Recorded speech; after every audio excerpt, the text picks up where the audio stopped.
bagaimana cara kita sebagai warga sekolah menerapkan imitasi.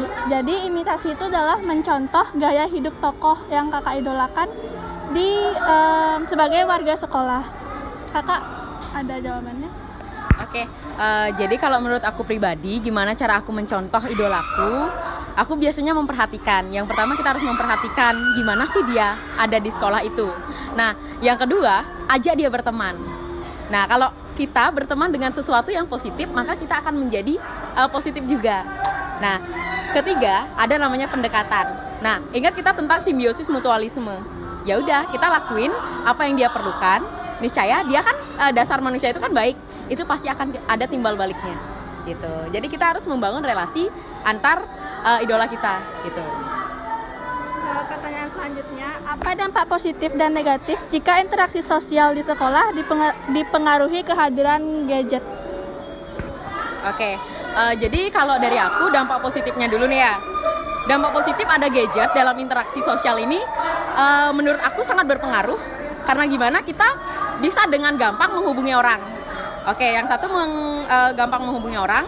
Yang kedua, kita jadi tahu sih siapa nih namanya yang ada dalam dekat kita gitu loh. Misalnya kita temenan nih di WA gitu kan. Tapi ternyata kita ketemu, tapi kita tidak kenal di dalam sekolah. Nah, kita lihat kembali tuh, oh jadi ini orangnya gitu. Jadi gadget itu sungguh mempermudah. Kalau dampak negatifnya tentu banyak. Misalkan kalau kita sedang ngobrol nih, satu aja ya. Kalau kita sedang ngobrol sama teman kita nih dalam lingkup sosial. Kemudian ada nih teman kita yang main HP. Itu ngebuat kita bad mood banget, soalnya kita tuh nggak dengerin. Gitu aja sih kalau salah satunya. Kasih.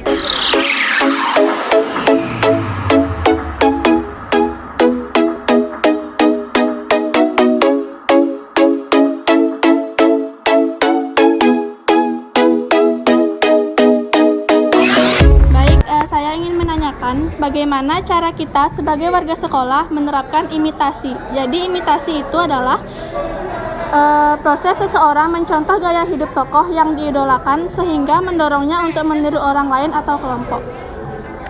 Caranya ya dengan menirukan hal-hal yang positif dari tokoh tersebut. Misalnya apapun yang baik untuk kita ambil. Misalnya dalam hal belajar gitu kan di sekolah kan ya, dalam hal bersosialisasi di sekolah, dalam hal kegiatan di sekolah. Kalau seandainya itu positif bisa diambil atau ditiru. Kalau seandainya tidak positif atau menjadi kita malas belajar dan sebagainya, jangan ditiru seperti itu. Soal kedua, apa dampak positif dan negatif jika interaksi sosial di sekolah dipengaruhi kehadiran gadget? Kalau dampak positifnya sebenarnya kan banyak ya.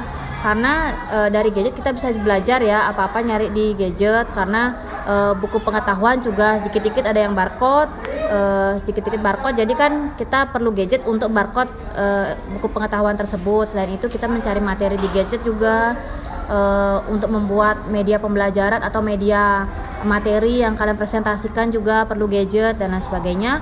Kalau dari negatifnya mungkin di gadget itu kan ada internetnya ya. Jadi itu kalau misalnya sembarangan dipakai dalam artian untuk mengakses video-video porno, mengakses hal-hal yang negatif, itu kan jadi dampak positif ya.